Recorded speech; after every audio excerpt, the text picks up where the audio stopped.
নমস্কার শ্রোতা মণ্ডলী, বড়রা আমার প্রণাম নেবেন আর ছোটরা আমার ভালোবাসা নিয়ে। শ্রী রামকৃষ্ণ প্রসঙ্গ নবাগত। ভাবময় ঠাকুর অপার করুণায় যাহাদিগকে আপন করিয়া লইয়াছেন এবং আদর করিয়া যাহাদিগকে কহিয়াছেন, সে মন্দিরে আরতির ঘণ্টা বাজলে কেঁদে ডাকতাম, ওরে তোরা কে কোথায় আছিস, আয়।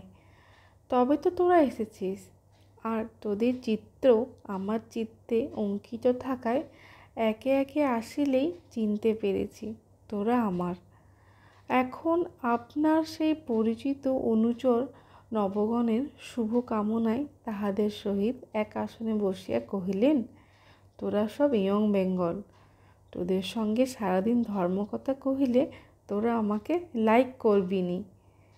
এই বলিয়া এমন হাস্যরসের অবতারণা করিলেন যে তাহার বেগ সহ্য করিতে না পারিয়া ভবনাথ কহিল, ক্ষান্ত দিন মহাশয়, আর হাসতে পারছি নে।